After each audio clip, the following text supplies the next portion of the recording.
Startup किंवा एखाद्या product मध्ये ना आपण सक्सेसची घाई करत असतो. आज पैसे लावले उद्या पैसे पाहिजे. टिकून राहण्याची क्षमता किती आणि तुम्ही किती आतून ते केलेलं. कारण प्रत्येक वेळी ते टेस्ट होतं. मला गुऱ्हाळ करायचं पण मला कंपनी सोडवत नाही. नोकरीमध्ये मी किती कमवणार हे त्या नोकरीने ठरवलं. उद्योगामध्ये काय केलं मी रिस्क घेतली. कधी म्हणणं पडलं कशाला जॉब सोडला. सासरे घरी बरेचदा असायचे, अरे काय आमचे जावई यांना IITN म्हणून मुलगी दिली आणि एवढा मोठा जॉब सोडून काहीतरी. आपल्याला तर गुऱ्हाळ करायचं. म्हणजे त्या अर्जुनासारखं आम्हाला त्या पक्षाचा डोळा दिसत होता, फक्त गुऱ्हाळ आपल्याला एक्झिक्यूट करायचं. आम्ही जो प्लांट बनवलाय तर आम्ही हे सगळे जे पुरातन प्रोसेस आहेत त्या सगळ्या इंटिग्रेटेड केल्यात विथ सायन्स.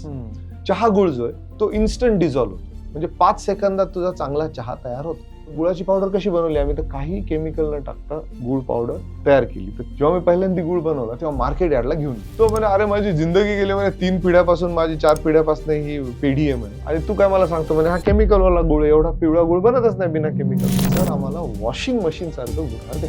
आता हा इंटरेस्टिंग प्रॉब्लेम मिळाला आम्हाला. वॉशिंग मशीन सारखं गुळ म्हणजे काय पाहिजे यार. बिझनेसचं असंच आहे की बिझनेस इज अननोन जर्नी आणि there is a fear of unknown but there is a celebration और there is a excitement of unknown. मला माहित नाही उद्या काय होईल. तरुण पिढी जी आहे शेतीकडे वळत नाहीये किंवा जे शहरामध्ये आहेत त्यांना शेतीकडे यायचं आहे, तर काय माइंडसेट ठेवायला पाहिजे? शेतीमध्ये जर आपल्याला उद्योजक निर्माण करायचे असतील ना तर त्यांना फेल्युअर सेलिब्रेट करायला शिकवा. पण घरच्यांचा विरोध असतो शेती क्षेत्रात काही करू नको. त्यांना कसं पटवून सांगायला पाहिजे, कसं स्टार्ट करायला पाहिजे?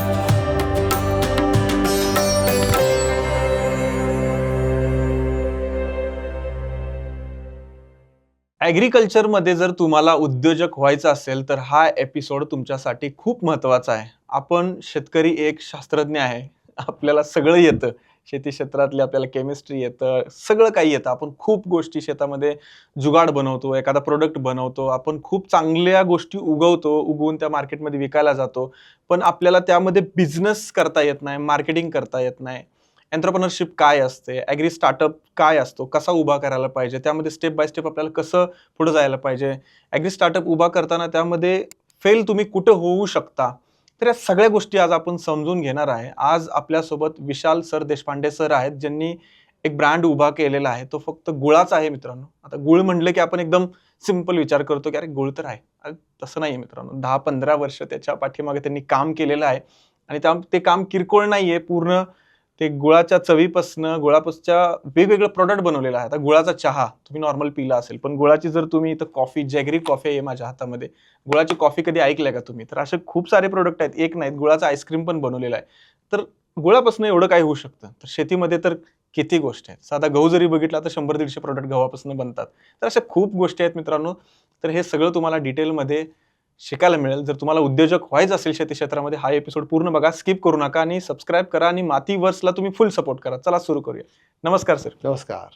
आजकाल मी आता गेले 8-10 वर्ष झालं या क्षेत्रामध्ये काम करतोय. मी बघतोय की खूप एंटरप्रेन्योर्स येत आहेत किंवा स्टार्टअप्स खूप येत आहेत. मग ते ॲग्रिकल्चर सेक्टरमध्ये का स्टार्टअप्स वाढत नाहीत, एंटरप्रेन्योर्स का बनत नाहीत? ते बघा आता हे ना फार थॉट प्रोव्होकिंग क्वेश्चन आहे हा. म्हणजे विचार करायला लावणार. थॉट प्रोव्होकिंग विचार करायला लावणार. किंवा याचं मुख्य कारण ना आपण आपल्या समाजाच्या जडणघडणीपासून सुरू होतो. आपल्याकडे काय केलंय, स्टार्टअप किंवा एखादा उद्योग. स्टार्टअप आणि आपण उद्योग म्हणजे काय समजून घेऊ. हे बघ, स्टार्टअप हा उद्योगच, MSME, micro small medium enterprises. बरोबर. फक्त त्याचं नेचर वेगळं.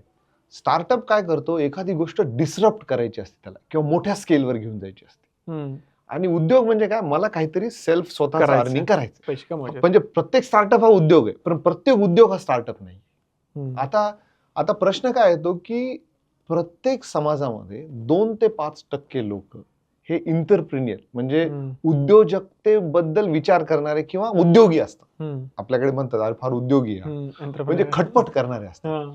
आता ही खटपट करणारी मंडळी काय असते, यांना ना बरेचदा दाबून ठेवलेलं असतं किंवा त्या समाजामध्ये त्यांना की त्याच्या त्या खटपटीला पॉझिटिव्ह रिस्पॉन्सेस नसतात. बरोबर. आता मी तुला एक गोष्ट सांगतो छोटीशी. मी लहान असतानाची 7व्या वर्गात होतो मी परभणीला. तर मी 7वी पर्यंत शाळा होती, माझ्या पंजोबांनी सुरू केलेली आदर्श शाळा होती. तर तिथे 7वीच्या वर्गामध्ये सिनियर विद्यार्थ्यांना काम सांगायचे. तर मला झेंडावंदनच्या दिवशी मला काम दिलं होतं संत्रा गोळ्या घेऊन यायचे. त्या गोळ्या द्यायच्या ना, लिमलेटच्या गोळ्या वाटप करायचे. तर मी घरी उड्या मारत आलो, म्हणलं आई मला सरांनी काम सांगितलं आणि मला संत्रा गोळी द्यायची आहे सगळ्या, म्हणजे आणायची, विकत आणायची. सरांनी मला सांगितलं बिल घेऊन ये. तर मग मी आई म्हणली तू जाऊन ये शेजारच्या वाण्याकडे, काय विचारून ये. मी गेलो, 35 रुपयाला पाकिट होतं 1 किलोचं. 2 किलो संत्रा गोळी घ्यायची होती. 35 आणि 35 70 रुपये देऊन. आता काय झालं होतं, माझ्या वडिलांची कॉन्व्हर्सेशन करताना मी काही दिवसांपूर्वी ऐकलं होतं की आपण जर कच्ची बाजार म्हणजे होलसेल मार्केटमध्ये गेलो तर तिथं ह्याच गोष्टी स्वस्त मिळतात, हे फक्त ऐकलेलं होतं. तर मी त्या दिवशी काय विचार केला की आपण कच्ची बाजारात जाऊन रेट विचारू. आता कच्ची बाजारात घरापासून एक 700-800 मीटरवर होता. लहान 7वीचा मुलगा, तितक्या दूर आम्ही जायचो नाही, कारण शाळा घराजवळच होती. जायचो नाही याची भीती काय, ते रस्त्यातले कुत्रे लहान असताना तुम्हाला लहान मुलांना खूप ते त्रास देतात किंवा हिंमत होत नाही जायची. त्या दिवशी मी हिंमत करून कच्ची बाजारात पोहोचलो आणि विचारलं, सेम पाकिट 18 रुपयाला. बापरे. तर माझ्या डोक्यात विचार आला, मी त्याला म्हणलं, अहो तुम्ही मला 35 रुपयाचं बिल द्याल का? तो म्हणला काही प्रॉब्लेम नाही, 35 रुपये रेट आहे. तुम्ही म्हणलं द्या 2 पाकिट. 18 36 रुपये दिले, बाकीचे पैसे माझ्या खिशात. मी घरी उड्या मारत आलो, आईला म्हणलं हे बघ आई 70 रुपयाचं मी आणलं, ठेवून दिलं. आता गंमत अशी झाली की ते माझ्या खिशात 7वीच्या मुलाच्या खिशामध्ये 34 रुपये. म्हणजे काय करू शकत नाही मी 34 रुपये. तेव्हा 50 पैशाला पाणीपुरी यायच्या 10. म्हणजे माझी तीच डोकं चाललं की आता मी किती दिवस पाणीपुरी खाऊ शकतो. पण मग मला ते राहावं ना, काय मी आईला थोड्या वेळ जाऊन सांगितलं. आई म्हणलं असं असं झालं. आई मला म्हणली तू खोटं बोललास, तू चिटिंग केलीस, तू तेवढंच बिल घेऊन यायचं तिथून. पण आई पण हे याच्याकडनं आणलं असतं तर आपण तेवढेच दिले असते, तुम्हाला वानाकडे जा सांगितलं, त्यांनी मला 35च बिल दिलं असतं. असतंच आईचं माझं, थांब म्हणे बाबांना येऊ दे, तुझी जरा काढ. संध्याकाळी वडील आमचे एक्सटेन्शनला होते ऍग्रिकल्चर, संध्याकाळी आलेत. अरे मग आमचे तिघं वेळ म्हणलं हा जरा भलताच हा झालेला आहे की काही आता खोटं बोलायला लागलाय, याला जरा असं असं केलंय. म्हटलं आठवलं त्यांनी मला सांगितलेलं कच्ची बाजारात, म्हणजे त्याला मीच सांगितलं. मग त्यांनी मला नाहीला प्रॉफिटचा अर्थ समजून सांगितलं. प्रॉफिट हा लेजिटिमेट आहे. काय केलं मी रिस्क घेतली, कच्ची बाजारात जायची रिस्क, ही ही माझी रिस्क होती. तर प्रत्येक उद्योजक हा रिस्क घेत असतो आणि त्या रिस्कचा तो प्रॉफिट घेत असतो. बरोबर. याचा अर्थ तुम्हाला लुटत नाही, तुम्ही घेऊन दाखवा रिस्क. बरोबर. ओके. तर कुठेतरी समाजामध्ये ना माझ्या आईसारखा विचार जास्त, यामुळे एंटरप्रेन्योर बनत नाही. दुसरं एक काय कारण आहे की आपण ना एंटरप्रेन्योरशिप मध्ये खूप सारे फेल्युअर सहन करावं लागतं की, आणि फेल्युअरला सेलिब्रेट करणं आपल्या सोसायटीत शिकवलेलंच नाही. फेल्युअर म्हणजे हा माणूस इग्नोर्ड, हा गॉन, त्याला काही कळत नाही, हा म्हणजे काय 10वी झालाय 12वी झालाय व्हॉट एव्हर, हा आमच्या म्हणजे घराण्यावर कलंक आहे किंवा व्हॉट एव्हर यू से. तर कुठेतरी त्या माणसाची ना सगळी हिंमत निघून जाते. बरोबर. आता जे म्हणजे ज्याला आपण म्हणतो ना कारभारी लोक किंवा जे धडपडे लोक, तर धडपडे लोक हे करेक्ट बिझनेसमॅन असतात, पण त्याला समाज आणि त्याचा कुटुंब नेहमी निगेटिव्ह वाईब्स देत असतो की तू फेल आहे, तू फेल आहे, तू फेल आहे. तर कुठेतरी ना आपल्या करिक्युलम मध्ये आपण उद्योजकता हा विषय आणला पाहिजे. आता आम्ही अभ्यासक्रमामध्ये एक तरी तास की बाबा प्रॉफिट काय, इन्व्हेस्टमेंट काय असते, पैसा कसा जमा करायचा, कस्टमरचं नीड कशा समजून घ्यायच्या, कस्टमरला डिलिव्हर कसं करायचं, एखाद्याच्या गरजा काय आहेत आणि त्या गरजा आपण पूर्तता केल्यानंतर तो आपल्याला कसं पैसे देऊ शकतो, हे जर शिकवलं ना. कारण अमेरिका हा देश उद्योजकांचा देश आहे. बरोबर. तुला दुसरं एक उदाहरण सांगतो. 2007 साली जेव्हा मी सोलरचं काम करत होतो, मी MIT ला होतो. MIT म्हणजे जगातलं तिथलं अमेरिकेतलं मेन IIT. तर तिथे असताना तिथल्या स्टार्टअप कल्चरमध्ये होतं. तर एका तिथल्या ओळख झाली, एक जणांनी मला घरी त्याच्या जेवायला बोलवलं तिथं. तर मी त्यांच्या घरी गेलो आणि मला माहित होतं या मुलाचे 3 ते 4 स्टार्टअप फेल झाले होते. त्यांच्या घरी गेलो, वडील नमस्कार चमत्कार झाला, बसा म्हणले, असं तो मुलगा जेवायचा टेबल वगैरे लावत होता. म्हणलं सर तुमच्या मुलाचे 4 बिझनेस फेल झाले आणि तरी तुम्ही एवढ्या आनंदाने त्याचं तारीफ करताय की आमचा मुलगा असा आहे तसा. तो म्हणे 5वा सक्सेसफुल होईल ना. पॉझिटिव्ह तेवढं तरी नाही, त्याच्याकडे 4 बिझनेसचा फेल व्हायचा अनुभव आहे. खूप मोठा अनुभव, तो खूप मोठा अनुभव आहे. तर आपल्याकडे फेल्युअर बघतात ना की त्याचा आलेला अनुभव. तर कुठेतरी आपल्याला काय आहे उद्योजकतेमध्ये, आता पर्टिक्युलरली ऍग्रिकल्चरचं तुम्हाला विचारलं, शेती संबंधी. आता शेती संबंधी काय की शेतीला उद्योग म्हणता येत नाही आपल्याला, कारण हे निसर्गावर अवलंबून आहे. बरोबर. पण तू समजा पॉलीहाऊस मध्ये करत असशील तर त्याला आपल्याला म्हणता येईल की हा उद्योग आहे. पण ओपन शेती हा उद्योग नाही. उद्योग ती पण आहे, पण स्ट्रॅटेजी असेल तर स्ट्रॅटेजी ऍब्सोल्युटली स्ट्रॅटेजी बिझनेस तर आहेच. बिझनेस आहे. पण नेचर डिपेंडेंट असेल ना, मग तुम्ही नेचरवर सगळं डिपेंडेंट आहात आणि काय होईल तुम्हाला सांगता येत हातात नाही. तर थोडक्यामध्ये काय की ग्रामीण भागामध्ये ही जी उद्योजकता किंवा जे धडपडे लोक आहेत ना, या लोकांना जोपर्यंत आपण तुला फेल व्हायची मुभा देत नाही, त्याचं बरोबर फेल्युअर सेलिब्रेट करत नाही, बरोबर. त्याला तेवढं तुम्ही त्याला सोबत घेऊन जात नाहीत फेल होण्यासाठी, किंवा त्याला समजून सांगत नाहीत की या फेल्युअर मधून तू काय शिकायचंय, तोपर्यंत उद्योजक निर्माण होतो.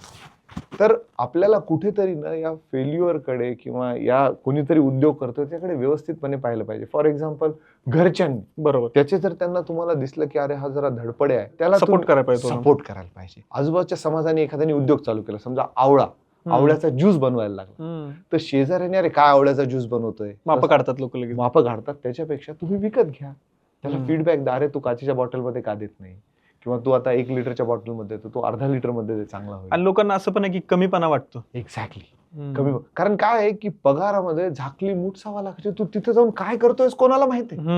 तिथं तर अजून कमीपणाचं काम असू शकतं, पण ते आपलं दाखवायचं लग्न व्हायसाठी किंवा काय व्हायसाठी, सेटल दिसायसाठी. तर हे कुठेतरी ना मला असं वाटतं की आपल्या ग्रामीण भागामध्ये थोडस उद्योजकता यायला म्हणजे आणि शिक्षण पाहिजे त्याचं. खरं तर शिक्षणाच्या 2 बाजू आहेत बघ. शिक्षण कसं पाहिजे माहितीये का, शिक्षण हे प्रॅक्टिकल पाहिजे. प्रॅक्टिकल म्हणजे काय, एखाद्या गोष्टीतनं तुम्ही त्याचं घडवून आणण्याची इच्छा किंवा त्याच्यामध्ये भिडण्याची इच्छा पाहिजे. आपल्याकडे काय झालंय, आपले आदर्श स्थानच बदलले. पटकन पैसा कमवणारे सगळे आदर्श आज ग्रामीण भागामध्ये बघ, हे सगळे पॉलिटिशियन्स फिरतात, त्याच्यामुळे किती बिनकामाची मुलं फिरतात. खूप करायला खूप पोटेन्शियल आहे. वडिलांना काय वाटत असेल त्या मुलाच्या, बिनकामाचा बोंबलत गाडी घेऊन फिरतो. काय करावं त्या वडिलांनी, ही शोकांतिका आहे. तर आता कुठेतरी या मुलांचा आदर्श काय, मला कुठेतरी त्या जिल्हा परिषदचा सदस्य 5-10 वर्षात करतील किंवा नगरपालिकेत किंवा कुठेतरी काहीतरी उपयोग पण नाही, त्याचा काही उपयोग नाही. कारण काय, ते जे पैसे आहेत ते पुरणारे नाहीयेत आणि इकडे 10 बिझनेस उभा होतील त्या टाइम. एक्झॅक्टली. आणि त्यांच्यासोबत राहून ज्या काही वाईट गोष्टी तुम्ही शिकाल, कारण काय असतं तुमची संगत काय. मी असं सांगतो की ज्याला उद्योजक व्हायचंय ना, त्यांनी जे उद्योजकता पूरक असे जे आपल्याकडचे समाज आहेत त्यांच्या मुलांसोबत राहा. कसा विचार करतात ते, वेगळा विचार करतात. बरोबर. सिंधी समाज आहे, मारवाडी समाज आहे, किंवा ज्यांच्या घरामध्ये उद्योजक आहेत, त्यांचा दृष्टिकोन काय असतो तो दृष्टिकोन घ्यावा. बरोबर. कारण जोपर्यंत तुम्ही तो दृष्टिकोन घेणार नाही, तोपर्यंत तुम्हाला उद्योजकतेतले बारकावे कळणार नाही. आता तुम्ही एवढ्या वर्ष झालं एवढं काम केलंय, एखादा कोणतरी समजा मी एखादं प्रोडक्ट घेऊन मार्केटला उतरतोय किंवा एखादं डिजिटल प्रोडक्ट घेऊन मार्केटला उतरतोय, इथं मी काय रिव्हर्स इंजिनिअरिंग करायला पाहिजे म्हणजे माझ्या स्टेप्स बरोबर जातील. आता तुम्ही जे बोलला ते करत घडत गेलं. बरोबर. प्रत्येकाला ते पॉसिबल नाहीये, प्रत्येकाकडे तेवढा पैसा नाहीये, किंवा कोण फंडिंग देईल त्याच्यावर भरोसा करून हे बी भरोसा नाहीये. फंड्स देतील बाय कर तू इनोव्हेशन, आणि ते एवढं पण नाहीये. 140 करोड प्लस जनता आहे, कोण कोणावर भरोसा करत नाही, कोण कोणाला पैसा पण देत नाही. तर त्याच्या डोक्यात आयडिया, माझ्या डोक्यात काहीतरी आयडिया आहे की मी एखादं माझं डिजिटल प्रोडक्ट आहे किंवा हँड प्रोडक्ट आहे, काहीतरी एकदम बनवले मी, तर काय पिक्चर बघायला पाहिजे जेणेकरून तो जाईल तिकडे त्या शिखराकडे. बिझनेसची व्याख्या काय आपण समजून घेऊ पहिले. उद्योग म्हणजे काय, उद्योग म्हणजे पहिली गोष्ट आहे की तू जे काही बनवतोस त्याला कस्टमरला त्याची गरज आहे का, हा पहिला भाग. दुसरा आहे ते बनवण्यासाठी तुला जेवढा खर्च लागणार आहे त्याच्यापेक्षा जास्त तुला कस्टमर द्यायला तयार. बरोबर. तो प्रोडक्ट तिकडे विकला तर तिकडे तो देण्यासाठी तयार पाहिजे, तेवढी व्हॅल्यू त्यात म्हणजे नीड आणि प्रॉफिट. नीड आणि प्रॉफिट. आणि तिसरी महत्वाची गोष्ट आहे की तो कन्स्ट्रक्टिव्ह पाहिजे, म्हणजे समाजाचे सगळे टॅक्स भरून तू ते समाजाला पूरक असा उद्योग पाहिजे. कारण अनपूरक उद्योग आहे, तू बंदूक विकू द्या ती कुणी विकत घेईल, दारूचं दुकान लाव ते कुणी घेईल, पण ते पूरक नाही. तर आता ह्या 2 ज्या व्याख्या जर तू लक्षात घेतल्या ना, तर माणसाने काम काय केलं पाहिजे की गरज काय, म्हणजे ऍज अ उद्योग. आता तुझं समजा हे डिजिटल मार्केटिंगचा बिझनेस आहे, आता व्हॉट वी शुड सी की बाबा लोकांना नेमकं काय पाहिजे, तर त्याचा अभ्यास करत राहणं आणि त्याचे बारकावे ऑब्झर्व करत राहणं हे खूप जरुरी आहे. मी ह्यासाठी विचारलं कारण काय झालं तुम्हाला सांगतो, खूप असे शेतकरी आहेत जे चांगली हळद करतात, त्याची पावडर करतात, पण ते पावडर विकताच येत नाही त्यांना. खूप चांगले शेतकरी आहेत जे खूप काही गोष्टी अशा बनवल्यात त्यांनी, डाळ असेल, काही असेल, सोयाबीन पासून काहीतरी बनवलं असेल, पण ते विकू शकत नाहीत कारण त्यांचा तो स्टार्टअप म्हणून उभा राहत नाही. एक छोट्या लेवलवरती येतात आणि तिथंच स्टक होतात. कसं होतं बघ, स्टार्टअप सगळेच होऊ शकतील का हा प्रश्न आहे. ओके, कारण स्टार्टअप म्हणजे डिसरप्शन करणे, पण उद्योजक प्रत्येक होऊ शकतो. ओके, बरोबर आहे. आपली गोष्ट तो विकू शकतो. विकू शकतो. उद्योजक झाला म्हणजे पैसा येणार त्या पैसा येणार. आपण पैसा आता महत्वाचा आहे शेतकऱ्याला. उद्योजकतेसाठी काय माहितीये का, तुम्हाला ना प्रत्येक इंटरॅक्शन मधनं लर्निंग घ्यावं लागतं. ओके, काय हा point प्रत्येक आहे. छोटे छोटे इंटरॅक्शन. बरोबर, फॉर एक्झाम्पल, तू आता सांगितलं की समजा तुम्ही सोयाबीनचे चांगले प्रोडक्ट बनवले, खूप बनवू शकतो. बनवू शकता. आता काय आहे, कसं पोहोचायचं लोकांपर्यंत? बरोबर. तर आता पहिला प्रश्न आहे की तुम्ही जिथे राहता किंवा तुम्ही खेडेगावात राहता, शहरामध्ये सोयाबीनचं दूध, तर तुम्ही कसं पोहोचवणार त्या लोकांपर्यंत? तुम्ही एखाद्या सोसायटीमध्ये जाऊ शकता का? आपल्याकडे काय माहितीये का, लोकांना बोलायची लाज वाटते. हा, हे पॉइंट आहे. बरोबर. आता बोलणाऱ्याची माती विकते, न बोलणाऱ्याचं सोने कोणी घेते, खरं ही आहे. म्हण आहे आपल्याकडे, खरं आणि आहे. परंपरागत म्हण आहे. होय. तर थोडक्यामध्ये काय आहे की तुम्ही जे करताय ते हम्म. तुम्हाला लोकांना कम्युनिकेट करता आलं पाहिजे, पहिली गोष्ट. दुसरं आहे की तुम्हाला त्यांच्या गरजेप्रमाणे म्हणजे नीड, त्याची बांधणी करता आली पाहिजे. फॉर एक्झाम्पल, मी समजा म्हणालो की माझ्याकडे ना सोयाबीनचं दूध आहे, मी काय करू दुधाचं? काय हरकत नाही. सोयाबीनचं पनीर आहे. आता तुम्ही डॉक्टरकडे गेला, आता प्रत्येक डॉक्टरकडे तुम्हाला कळेल की लॅक्टोज इंटॉलरन्स आला तर तुम्हाला गाईचं दूध घेता येत नाही. हा आजार आहे, लॅक्टोज इंटॉलरन्स. मग ते काय करतात, बदामचं दूध घेतात, सोयाबीनचं दूध घेतात, त्यांना एक हा वाटतं, बरं दुधापेक्षा पनीर, तर तुम्ही सोयाबीनचा पनीर दिलात, तर ते कस्टमर, तो तुझा योग्य कस्टमर आहे, प्रत्येक जण तुझा कस्टमर नाही. तर लॅक्टोज इंटॉलरन्स माणूस कोण आहे हे शोधणार कसा? तो वेगळा कस्टमर नाही, पण तो शोधणार कसा? तर अवघड. तुला तिथं थिंकिंग करावं लागतं. बरोबर. जर तिथं तुला कळलं की या घरामध्ये हा लॅक्टोज इंटॉलरन्स वाला आहे, किंवा याला आपण म्हणतो vegan food, vegan food. Vegan food कोण विकत घेतं? आता खूप तू आहे. समजा एखाद्या दुकानात गेला आणि एखादा व्हेगन घेतो, तू का व्हेगन घेतोय? तो म्हणे मला लॅक्टोज खाता येत किंवा अॅनिमल फॅट खाता येत नाही. तू आमचा कस्टमर आहे. तर प्रत्येकाला काय, प्रत्येक उद्योगामध्ये त्याचं काहीतरी बारकाव आहे. बरोबर. तर तुम्हाला काय करावं लागतं, तुमचा नॉलेज बेस वाढवावा लागतो, तो बारकावा पकडायला. बारकावा काय, कस्टमरची गरज. जोपर्यंत मी तुझी गरज भागवत नाही ना, तू मला पैसाच देऊ शकत नाही. व्हॅल्यू जी आहे, ज्याला आपण म्हणतो व्हॅल्यू क्रिएशन, मूल्यवर्धन, मूल्यवर्धन ही गरज समजल्यावरच होते. ऑब्विसली, आणि ते शेती क्षेत्रामध्ये होत नाहीये, म्हणजे गरज बरोबर आहे, गरज नाही होत नाही. काय की याचं एक फॉर्मल ट्रेनिंग नाहीये. आता हम्म. याच्यासाठी गव्हर्नमेंट खूप काम करते, लोकांना ट्रेन करते, पण याच्यामध्ये होते काय, एक दुसरा एक अतिशय दुर्दैवी भाग म्हणजे कमी शिकलेला मुलगा शेतीत जातो. हो, आमचं आता- मगाशी डिस्कशन चालूच होतं या गोष्टींवर. आता हे जो प्रकार आहे, आता हा अतिशय म्हणजे दयनीय आहे. चांगला शिकलेला मुलगा शहरात जाऊन नोकरी करतो, जो कमी शिकलाय भाऊ तो शेती करतो. हायली क्वालिफाईड माणसं जर शेतीत आले तर खूप चांगलं आहे ना. हा, पण काय आहे की आता हे सगळे प्रश्न आहेत आपल्या समोर, की बरोबर. जुन्या काळी जे होतं की उत्तम शेती, मध्यम व्यापार आणि कनिष्ठ नोकरी, आता ते उलट झालं मागच्या 40-50 वर्षामध्ये. तर बरोबर. याचं कारण काय, कारण शेतीमालाला भाव मिळत नाही. दुसरं काय, शेतीमालामध्ये मूल्यवर्धन राहिलेलं नाही. तर कुठेतरी आपल्याला ही रिस्क घ्यायची मेंटॅलिटी राहिलेली नाही. बिझनेस म्हणजे काय, रिस्क आहे. रिस्क कशी, अनसर्टन्टीची, की हे असंच होईल असं माहित नाही. आता मी रिस्क घेतलेली आहे, गुळ विकेल का नाही मला माहित नाही, उद्या माझे बिझनेस किती स्केल अप होईल. पण रिस्क नाही घेतली तर काहीच होणार नाही ना, काहीच उभा पण राहणार नाही, प्रोडक्ट पण उभा राहणार नाही. तर रिस्क घेतल्यावर मला काहीतरी पॉसिबिलिटी आहे की मी काहीतरी मोठा होईल. म्हणजे त्याला आता मी असं सांगतो तुला, की समजा मी नोकरी करत असतो, तर नोकरी करत असतो तर मला काय एक एक्स क्वांटिटी पगार मिळाला असता, बरोबर. आणि मी काहीतरी केलं असतं. समजा माझं एक 2 घरं 3 घरं आणि माझे सगळे मुलं सुव्यवस्थित रिटायर्ड होऊन मी नाना नानी पार्क मध्ये फिरलो असतो. आता मी काय केलं, रिस्क घेतली. मी काय केलं, माझा सगळा पैसा याच्यामध्ये लावला. आता रिस्क काय, तर रिस्क नोकरीमध्ये सुद्धा आहे. नाही, एक काहीतरी उद्देश झाला ना तुम्हाला तयार उद्देश जगण्यासाठी. आणि अप्पर लिमिट माझी मी ठरवली. बरोबर. इथं नोकरीमध्ये मी किती कमवणार हे त्या नोकरीने ठरवलं. उद्योगामध्ये मी ती रिस्क घेतली, तर त्या रिस्कचा रिवॉर्डही मिळू शकतो किंवा होणारही नाही सपोज. पण रिस्क घ्या. नाही, बरोबर. एक तुमचा जर इकिगाई क्लिअर असेल, उद्देश जर क्लिअर असेल Absolutely. तुमचा, तर तुम्ही त्या गोष्टीसाठी काम करणार, एनर्जेटिक राहणार, अगदी. तिथपर्यंत तुम्ही पोहोचणार. अगदी अगदी अगदी. तर काही मला असं वाटतं की म्हणजे या 2-3 गोष्टी महत्वाच्या आहेत. शेतीमध्ये जर आपल्याला उद्योजक निर्माण करायचे असतील ना, तर त्यांना फेल्युअर सेलिब्रेट करायला शिकवा.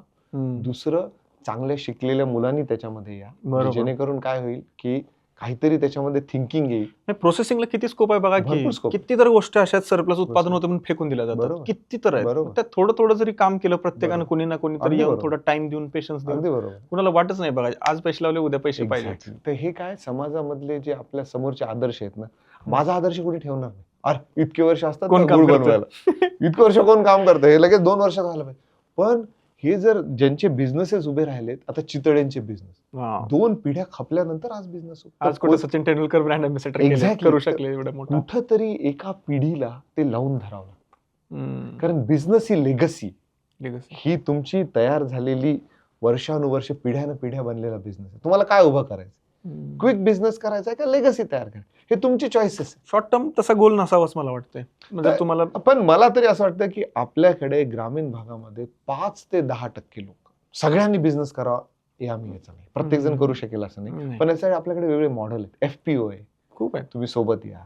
SHG आहे, पण तुमचे प्रत्येकाचे स्किल वेगळे आहेत. कुणी बोलायला चांगला असेल, कुणी करायला चांगला असेल. 100% हे कोण models- हार्डवर्किंग असेल. हा, ते हे मॉडेल्स आहेत. आपल्याला काय करणे, या मॉडेल्स मध्ये त्या लोकांना फेल्युअर सेलिब्रेट करायला लावणे आणि न घाबरता पुढे जा. मार्ग निघतात, 100% हे मान्य आहे मला. मार्ग निघतात. माणूस काय करतो, अननोन. आज तुला गुगल मी दिलं नाही आणि तुला सांगितलं इथून तिथे जा, तुम्ही कसं जाऊ? आपण जात होतो का नाही? होत होतो. 10 वर्षापूर्वी जात होतो. पण आज जर कुणाला सांगितलं ना तो ब्लँक होईल, मग कधी जाऊ असं नाही, होणार. ते पण रस्ता मला माहित नाही, कुठून वळायचं, काय करायचं. हम्म. सो बिझनेसचं असंच आहे की business is unknown journey hmm. आणि there is a fear of unknown, but there is a celebration और there is a excitement of unknown. मला माहित नाही उद्या काय होईल माझं, Obviously. पण देर इज अ एक्साइटमेंट. माणसाला जर सांगितलं की तू या दिवशी तू जाणार आहेस, हम्म. तर त्याला जगण्यामध्ये काहीच राहणार नाही, कारण माहित नाही आपल्याला उद्देशच उद्या नाही काय. का? बिझनेसचं तसं. सर्वाय हे काय आहे, तुम्ही कसं सुरू केलं आणि त्याच्या पाठीमागची कल्पना काय आहे, नेमकं कसं सुचलं तुम्हाला एक सुरू करायला पाहिजे? आम्ही गुळ क्षेत्रामध्ये काम करतो. हम्म. तर सर्वाय म्हणजे सगळ्यांसाठी, हम्म. For everybody or inclusive. Okay. So that's a concept of सर्वाय. हम्म. तर ह्याची सुरुवात अशी झाली की मी माझं फॉर्मल एज्युकेशन IIT मुंबई, मी इंजिनियर, मेकॅनिकल इंजिनियर, हम्म. आणि आमच्या घरी शेती आहे हम्म. आणि माझे वडील आजोबा शेती करायचे आणि वडील ऍग्रिकल्चर ऑफिसरही होते. तर हम्म. कुठंतरी शेतीशी खूप जवळची नाळ जोडली. तुमचं गाव? माझं गाव परभणी. बरं. तर परभणीमध्ये आम्ही तसे जमीनदार तिथले, हम्म. सुखवस्तू, भरपूर शेती. पण एक प्रश्न मला नेहमी सतावत होता की एवढी शेती असून हम्म. आमच्याकडे अर्निंग्स कमी. म्हणजे परभणीतल्या व्यापाऱ्याकडे कार आहे आणि आमच्याकडे कार नाही, आणि आम्ही जमीनदार. हम्म. तर कुठेतरी आम्ही आजोबांना विचारायचो, दादा आपल्याकडे फक्त मोटरसायकल आहे, कार कशी नाहीये? हम्म. तर कुठेतरी मला एक गणित लक्षात आलं की शेतकऱ्याला त्याच्या पिकाचा किंवा जो काही तो प्रोड्यूस करतो हम्म. त्याचा तितका मोबदला मिळत नाही जितका व्यापाऱ्यांना इन्कम मिळतो. दिस वॉज माय एक्सपिरियन्स, म्हणजे माझा हा अनुभव लहान असताना जे बघण्यात होता. अजूनही तसंच आहे. अर्थात ओके, असं जसं जसं समजत गेलं तसं तसं लक्षात आलं. पण दुसरं एक मी लहानपणी असं पाहिलं की आमच्याकडे ना शेती भरपूर असल्यामुळे मळा होता आणि तिथे ऊस होता. हम्म. आमचं स्वतःचं गुऱ्हाळ घर होतं. हम्म. तर ते गुऱ्हाळ घर मी साधारण 10 वर्षाचा असेल, 10-12 वर्षाचा. नंतर आम्ही ते बंद केलं. हम्म. पण त्यातल्या मी बऱ्याचशा अडचणी पाहिल्या. तो गूळ पघळून जाणे, हम्म. त्याच्यानंतर त्या लोकांना जमा करणे, ती कढई उचलताना अनसेफ ऑपरेशन्स, हम्म. किंवा जेव्हा आम्ही लहानपणी तिथे जायचो तर आम्हाला कुणी जवळ येऊ द्यायचं नाही, हम्म. कारण एक छोटासा आमचा गुराखी मुलगाचा हात त्या गुऱ्हाळामध्ये गेला होता. हो. So it's a very accidental prone situation, म्हणजे जिथं काय म्हणतो तुम्हाला की एखादा अपघात होऊ शकतो. बरोबर. तर हे सगळे माझे इम्प्रेशन्स लहानपणी असताना होते.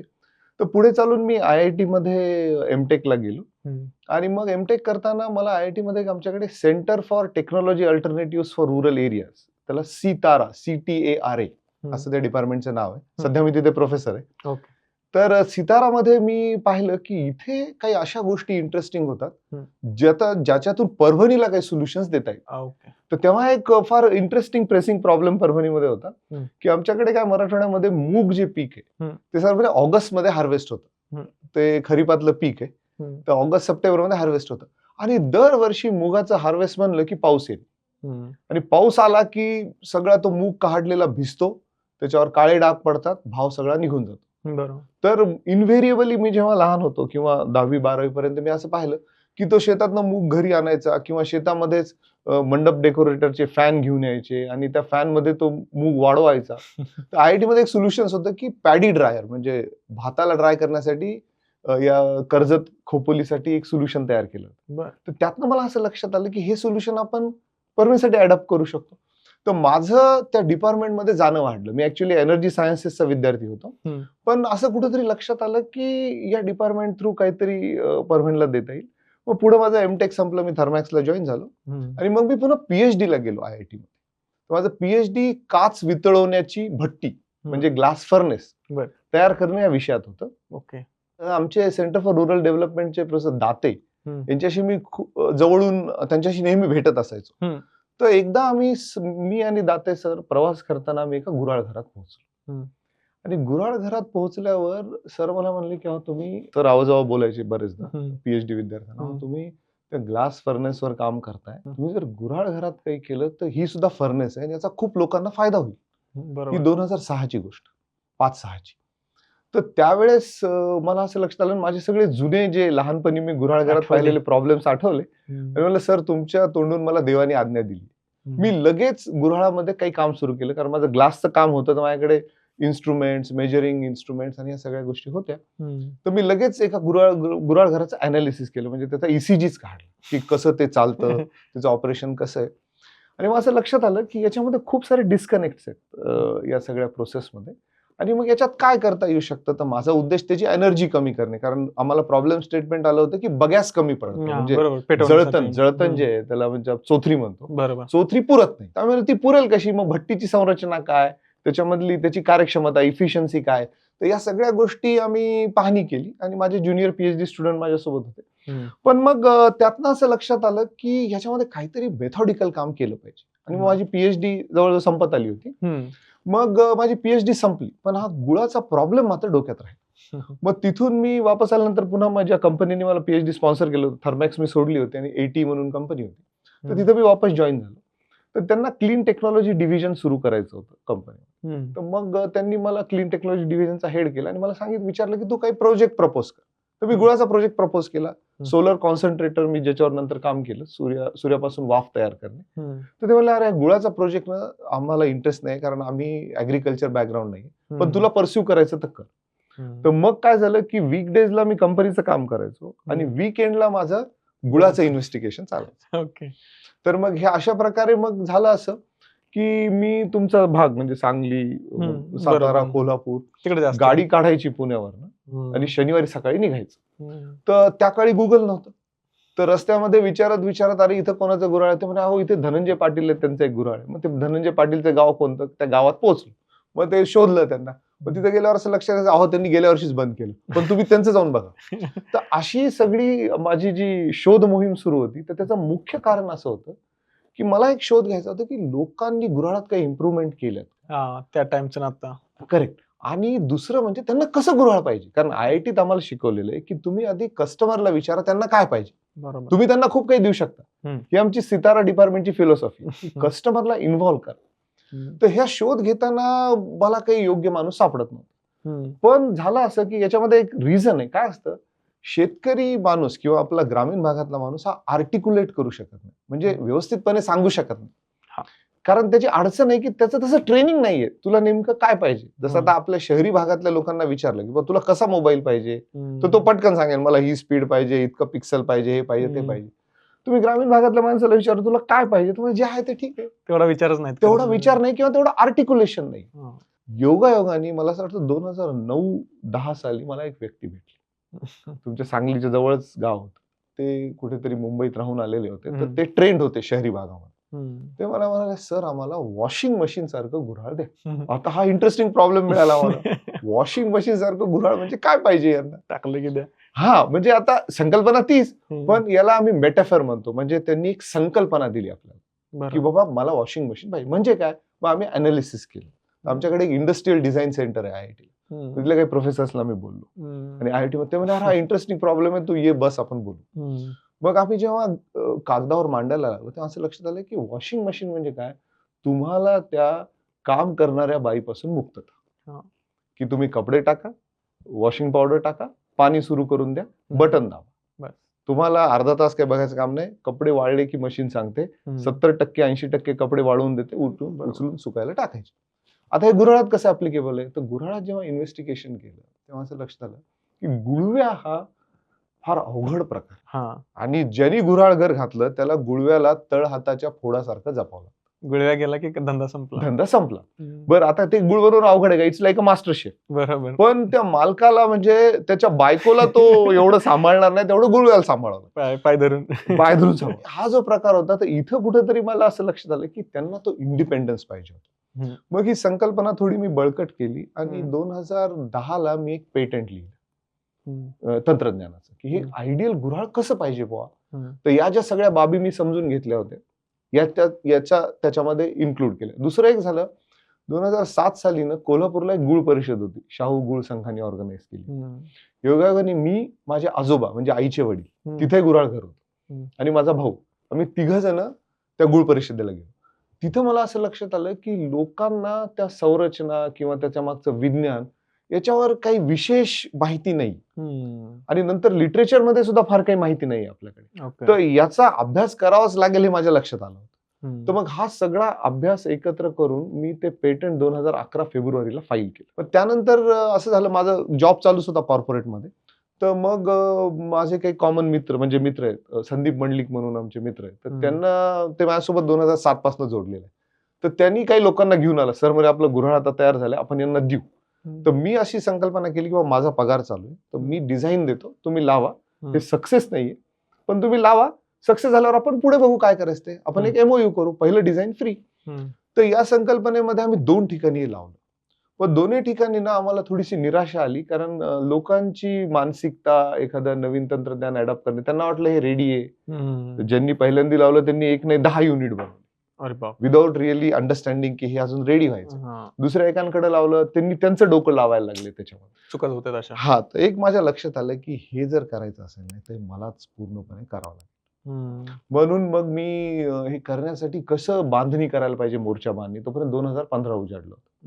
आता 2015 मध्ये मी जे सोलरवर काम करत होतो कॉन्सन्ट्रेटरवर, ते बऱ्यापैकी मॅच्युअर झालं होतं. तोही मोठ्या कंपनीमधला एक स्टार्टअप होता. माझा सगळा तो अनुभव त्याच्यामध्ये होता. त्यानंतर त्या संदर्भात मी MIT US ला राहून आलो होतो 2007-8 साली. तर हे सगळं जग पाहून आलो होतो, युरोपमध्ये जाऊन आलो होतो. तर ते करताना एक असं जाणवलं की हे सोलर कॉन्सन्ट्रेटरचं तर काम जवळजवळ संपत आलंय. बरोबर. आणि माझं गुऱ्हाळ बनवायचं स्वप्न पुढे पुढे जात. तर मला एक प्रकारे असं झालं की मला एक आतमध्ये एक असा प्रश्न उभा राहिला की to be or not to be, की कंपनी सोडावी गुऱ्हाळात पूर्ण वेळ जावं. आणि या सगळ्या प्रकरणामध्ये ना 2015 साली मी स्लीपलेस नाईट झाल्या. मला माझी मिसेस बघत होती मला की अरे काय चाललंय तुझं, तू झोपत नाहीयेस, कारण मी फार रेजिमेंटेड राहतो, माझे योगासनं काम.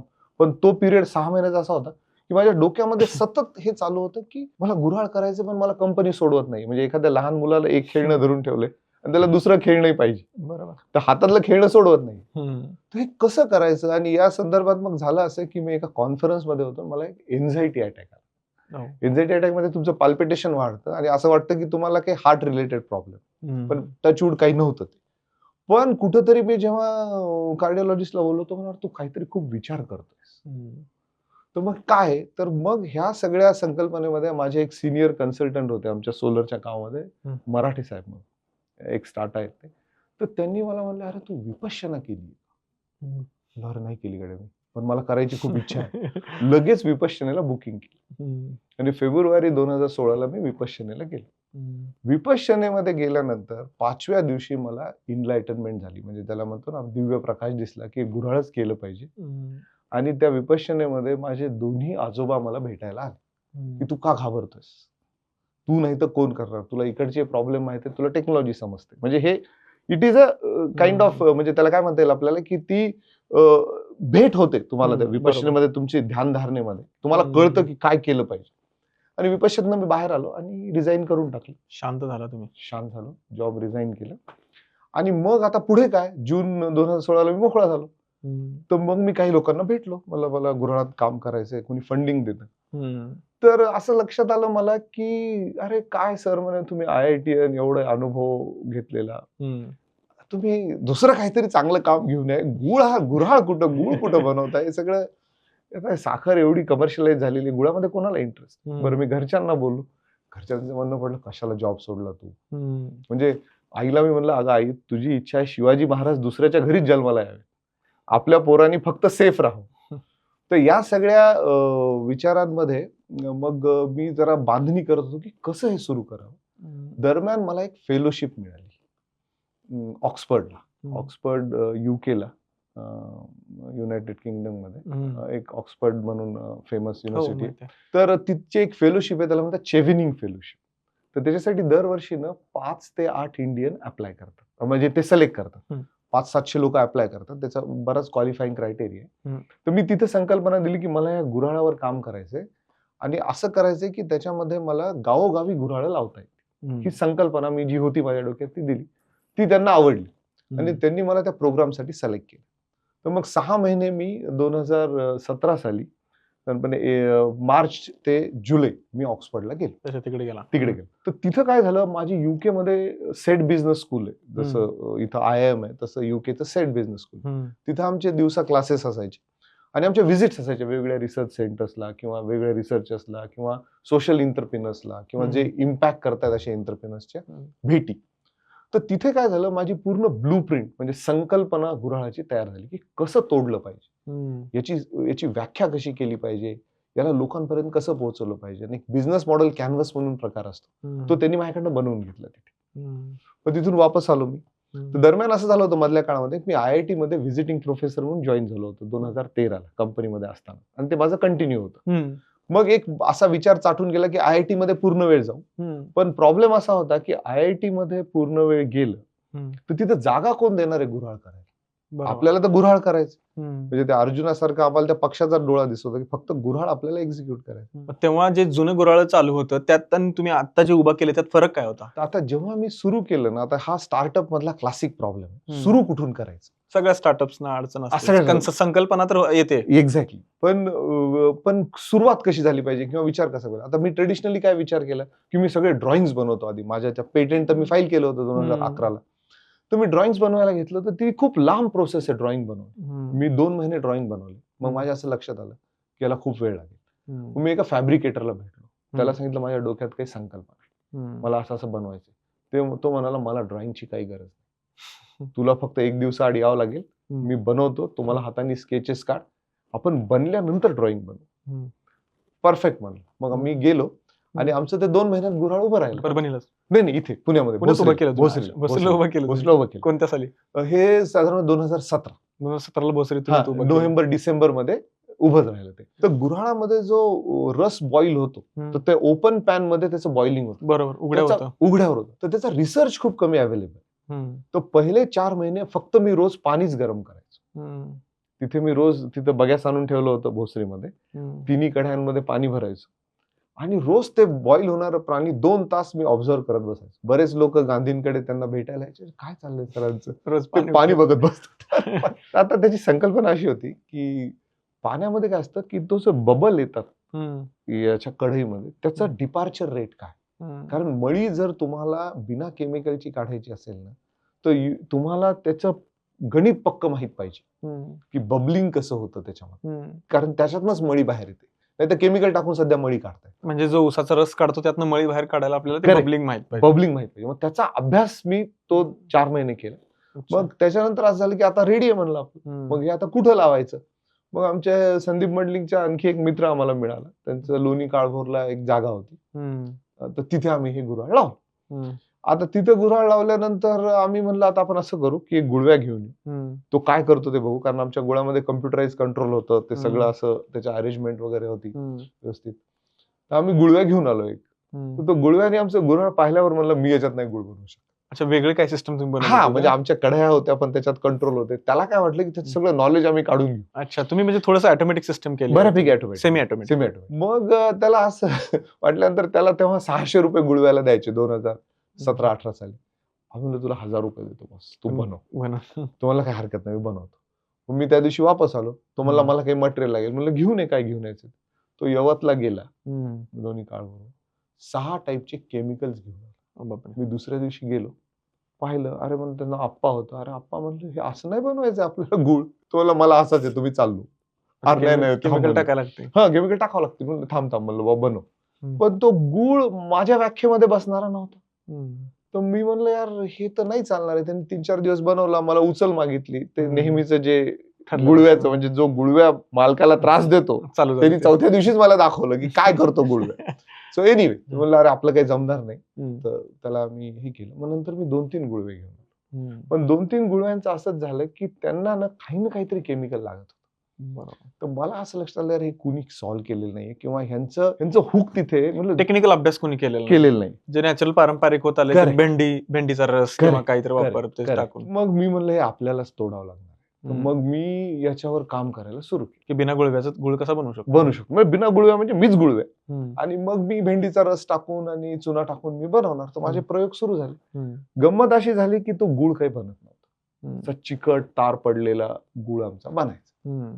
आता त्या गुळाचं करायचं काय, तो बरोबर. एक मोठा प्रश्न होता. बरं तो मी गुळ घरी घेऊन यायचो तर आमचे सासरे घरी बरेचदा असायचे, अरे काय आमचे जावाई यांना IITN म्हणून मुलगी दिली आणि एवढा गुळ मोठा घेऊन जॉब येत. सोडून काहीतरी फेल्युअर प्रोडक्ट घेऊन येतात. बायकोचं सुद्धा असं म्हणणं, अरे बाबा तू कशाला पडला याच्यामध्ये, हे बनत 2-2.5 महिने अक्षरशः आमचा डेड एंड आला हम्म. की हे बनत नाही काही नाही. दरम्यान एक छोटीशी एक म्हणजे आता स्टार्टअप मध्ये बघ तुला कुणीतरी अननोन किंवा हम्म. व्यक्ती तुमचं प्रोडक्ट चांगलं आहे करत राहा कसं सांगून जाते. हम्म. हा गुळ ना मी तिथं ओढा होता जवळ तिथे फेकून द्यायचो. आता काय करणार तिथे चिकट गुळाचं हे सगळं ट्रायल एरर चालू होतं आणि याला लावायला पैसे तुम्ही सगळे साठवले हे माझा पूर्ण PF लावलेलं होतं. सेव्हिंग सगळ्या. सगळ्या सेव्हिंग्स. हम्म. तर आता असं झालं की तो गुळ आम्ही फेकून द्यायचो. त्या भागामध्ये थोडं हातभट्टीचं काम चालतं. एक जण माझ्याकडे आले, आता ते चतुर लोक असतात गावांमध्ये, हा. ते आले म्हणे सर हा गुळ तुम्ही का फेकून देता. म्हणलं का हो तुम्हाला पाहिजे का. आता मला माहित नाही तो कोण आहे. तर तो म्हणे मी घेऊन जातो म्हणे. म्हणलं काय करता आपण, मला वाटलं जनावरांना वगैरे पाहिजे घेऊन जा. तिकडे डोंगरामध्ये माझी हातभट्टी आहे. अरे म्हणलं हे आमचं तुम्ही भेटूही नका म्हणलं मला. म्हणलं माझे आजीचे वडील दारूबंदीवर विनोबा भावेंसोबत काम करायचे अरे आणि बापरे. त्यांनी मला उद्या वर गेल्यानंतर ते म्हणतील अरे तू याला गुळ दिला अशा कामाला.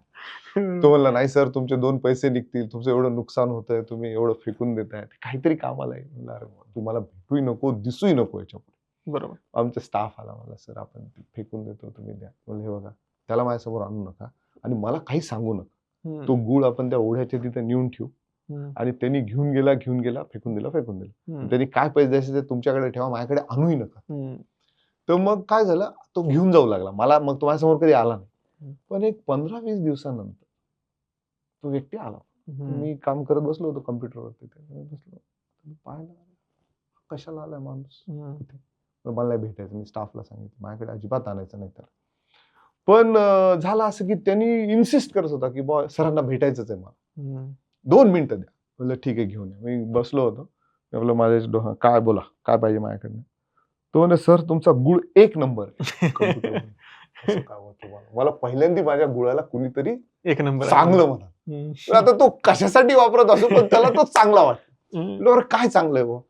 तो म्हणे सर आमच्याकडे ना फर्मेंटेशन खूप छान होतं. हम्म. आता it's not a very good sign म्हणजे हम्म. सोसायटीच्या दृष्टीने, हम्म. पण ऍज अ टेक्नॉलॉजिस्ट मला काय लक्षात आलं की का फर्मेंटेशन छान होतं, कारण याच्यामध्ये केमिकल नाही हम्म. आणि याच्यामध्ये फ्लेवर्स त्याचे जसेच्या तसे, हम्म. तर जी क्वालिटी बनतीये ती चांगली बनते ओके. थोडक्यामध्ये. हम्म. तर पण हे काही म्हणजे समाजामध्ये लोकांना कन्स्ट्रक्टिव्ह काम पटणार नाहीये. नव्हतं. हा म्हणजे आपल्याला ते काही करायचंच नव्हतं. हम्म. पण मला एक छोटीशी पॉझिटिव्ह लहर येऊन गेली की यार ह्या गुळाला जर मी बनवू शकलो ना तर क्वालिटी आपली 1 नंबर बन. हम्म. म्हणजे तुम्हाला काय होतं स्टार्टअप जर्नीमध्ये अशा हिंट येतात हम्म. की तुम्ही सोडू नका, तुम्ही चिकाटी लावून ठेवा, वेळ लागतोय फक्त. बरोबर. मग पुढे असं झालं की मला ते काही सापडत नव्हतं. हम्म. तर योगायोगाने मग मी काय केलं, माझ्या सोलरच्या जुन्या कामाचे मला एक कन्सल्टन्सी वर्क मिळालं. हम्म. तर मला त्यासाठी युरोपमध्ये जावं लागलं आणि एका युरोपच्या स्वित्झर्लंडला त्यांचं झुरिक एअरपोर्टला मी 12 तासासाठी अडकलो. हम्म. तर तिथं अडकलो होतो त्यावेळेस मला याचा साक्षात्कार झाला की माझं काय चुकतंय, कारण मी तिथं विपश्यना करत बसलो 2 तास आणि त्याच्यामध्ये सगळं असं जमून आलं की कुठं चुकत असेल आपलं नेमकं. कारण लोकांनी तर लिटरेचरमध्ये सांगितलं आणि मी बरंचसं स्पॅनिश लिटरेचर वाचलं होतं ज्याचं काम इक्वेडोर, मेक्सिको, ब्राझीलमध्ये गुळ बनवतात. हम्म. तर त्यांनी बरंचसं रिसर्च पेपर होते त्यांचे, ते मी ट्रान्सलेट करून ठेवले होते माझ्याकडे. तर ते मी वाचून ठेवले होते. पण काय होतं, बरेचदा आपण एखादा स्टार्टअप किंवा एखाद्या प्रोडक्ट मध्ये ना आपण सक्सेसची घाई करत असतो, पटकन मला सक्सेस मिळावा, तारा जुटत नाही लवकर. धारा जुळत नाही. तर बऱ्याचदा असं अपेक्षित असतं की त्या प्रोडक्ट मध्ये तुम्ही सेट मागे जा थोडं 2 पावलं हम्म. आणि बिग पिक्चर बघा, कॅनव्हास बघा, कुठं चुकतंय बुवा. तर मग तिथे मला तो तसा योगायोगाने चान्स मिळाला. माझ्याकडे टूल होता विपश्यनेचा. हम्म. विपश्यना म्हणजे काय की तुम्हाला कॉन्सन्ट्रेट करायला लावतो पूर्ण हम्म. आणि ती जर्नी आतमध्ये बघायला लावते. तर मग मला असं लक्षात आलं की माझे काही पॅरामीटर्स चुकत होते, माझे काही ठोकताळे आणि कंट्रोल चुकत होते. तिथून मी 4 दिवसांनी वापस आलो, गुऱ्हाळ घरात गेलो आमच्या. तिथे ऊस होता अवेलेबल आसपास? ऊस होता ना. ऊसाच काय टेन्शन कारण तो रेन शॅडो एरिया आहे आपला दौंड भागातला, तिथं बरोबर. 12 महिने गुळ ऊसाच बनतो. काय टेन्शन नाही. ऊसाचं काही टेन्शन नाही. हा ऑगस्ट सप्टेंबर महिना होता. तर मग आम्ही घेतला त्या दिवशी बनवायला आणि परफेक्ट गुळ बनला बिना केमिकलचा. म्हणजे दॅट वॉज अ मिरॅकल. गुळव्याची बी गरज नाही. गुळाची मीच बनवला. तर पण मग आम्हाला प्रोटोकॉल सापडला गुळ बनवायचा, क्रिस्टलाइन गुळ बनवायचा. मग चांगला. तो साधारणपणे ऑगस्ट सप्टेंबर मध्ये झाला. मग आम्ही ते भट्टीमध्ये काही मॉडिफिकेशन केले आणि मग आम्ही 2019 फेब्रुवारीला त्याचं ओपनिंग ठेवलं आणि प्रोफेसर दातेंना बोलवलं, ज्यांनी मला 2006-07 ला सांगितलं होतं की तू यात काहीतरी काम कर. त्यांच्या हाताने ओपनिंग केलं. त्यावेळेस आम्ही हे सर्वाय नाव त्याला दिलं आणि हे मार्केटमध्ये तुम्ही घेऊन आला. तर सर्वाय नाव कसं दिलं, तर आम्ही काय केलं, आमचं काम काय, तर आम्ही एक असं प्रोडक्ट करतोय की ज्याच्यामध्ये ते सगळ्या लोकांना टच झालं पाहिजे. हे शेतकऱ्यांना सुद्धा सोबत घेणार आहे, हे कामगारांना सोबत घेणार आहे आणि हे ग्राहकांना सोबत घेणार. तर सुखम सर्वाय विंद्यते, अच्छा. सगळ्यांना आनंदी आणि सुखी व्हावं म्हणून मग आम्ही हे संस्कृत नाव, बरेचसे नावं काढले होते, त्याचं प्रॉपर एक कन्सल्टंट घेतला होता, नावं कशी सिलेक्ट केली पाहिजे. मग त्यातनं हे सर्वाय नाव आलं आणि मग त्याच साली आम्ही गुळ पावडर डिस्कव्हर केली, गुळाची पावडर बनवायची. आणि मग गुळाची पावडर कशी बनवली आम्ही, तर काही केमिकल न टाकता गुळ पावडर तयार केली. तर ती करताना आम्हाला असं सापडलं की क्रिस्टलाइन टेक्स्चर आम्हाला खूप छान आलं आणि मॉइश्चर बऱ्यापैकी कमी आलं, साखरेसारखं. मग ती पावडर आम्ही बऱ्याचशा आमच्या मंडळींना सॅम्पल म्हणून दिली. आता हे सगळं करताना ना गुळाचं प्राइस काय असावं, आता मी एवढा छान केमिकल फ्री गुळ बनवला. बरोबर. जेव्हा मी पहिल्यांदा गुळ बनवला तेव्हा मार्केट यार्डला घेऊन गेलो. बरं, नॉर्मल वाला हा तुमच्यात असं लोक फरक सांगणारच नाही, म्हणणार नाही तेवढंच तुम्हाला देणार. एक्झॅक्टली. तर मार्केट यार्डला मी घेऊन गेलो, तर तो व्यापारी तिथला मला, सर तुम्हाला मी 35 रुपये देतो. आता माझी हवा टाईट, एवढे प्रयत्न करून केमिकल फ्री गुळ तुम्ही बनवला, म्हणलं सेट तुम्ही आधी तुम्ही मार्केटचा विचार केलाच नव्हता, खाऊन बघा. उलट काम केलं, खाऊन बघा. तो म्हणे अरे माझी जिंदगी गेली म्हणे, 3 पिढ्यापासून, माझी 4 पिढ्यापासून ही पिढी आहे म्हणे त्याचं ते दुकान, आणि तू काय मला सांगतो म्हणे हा केमिकल वाला गुळ, एवढा पिवळा गुळ बनतच नाही बिना केमिकलचा. म्हणलं तुमच्याकडे राहू द्या, मी 20 ढेपा घेऊन आलोय, तुम्ही विचारा लोकांना. दुसऱ्या दिवशी त्याचा फोन आला, तुम्हाला म्हणला मी तुम्हाला 38-40 रुपयापर्यंत देतो. म्हणजे आता हा एखादा व्यापारी जर पैसे वाढवतो, त्याला काहीतरी सापडलं, मला विचारलं बघितलं असेल किती ढेपा आहेत तुमच्याकडे. मग नंतर आमच्याकडे एक सेल्फ हेल्प ग्रुप आला, जो भीमथडीमध्ये पार्टिसिपेट करायचा. त्यांनी मला म्हणाले की सर आम्हाला 90 रुपये MRP टाका आणि आम्ही 65 रुपयाला तुमचा घेऊन जातो, तुमचा गुळ खाल्लाय चांगला, डबल झालं, भाव वाढला. नंतर आम्ही जी पावडर दिली ना, आम्ही ती पावडर काही लोकांना दिली, तर त्यातले एक डायटिशियन म्हणून होत्या, प्राची साठे, त्यांच्यापर्यंत आमची पावडर पोहोचली. आमचे एक मित्र आहेत डॉक्टर दमानी, IITN, तर त्यांच्या थ्रू ती त्यांच्याकडे गेली. त्यांचा फोन आला मला डॉक्टर दमानीचा, अरे तुझा गुळ त्या साठे मॅडम कडे गेलाय, त्यांना तुला भेटायचं. तुम्ही लगेच त्यांना भेटायला गेलो, 2019 ची गोष्ट. तर त्यांना भेटायला गेलो, त्यामुळे सर पावडर अप्रतिम आहे, मी वेगळे पदार्थ बनवले, खूप छान आहे, आम्हाला तुम्ही थोडी स्वस्त द्या. काय रेट पाहिजे तुम्हाला सांगा. तर पुन्हा मला त्या व्यापाऱ्यासारखा पोटात गोळा आला, काय. त्यांनी घरातून एक पावडर घेऊन आले, म्हणलं सर आम्ही 300 रुपये किलो घेतो. तुम्ही तर खुश, तुम्ही आम्हाला 250 रुपये किलो ती द्याल. अरे वा, म्हणजे नेकीवर पूछ. मी त्यांना म्हणलं किती पाठवायची सांग.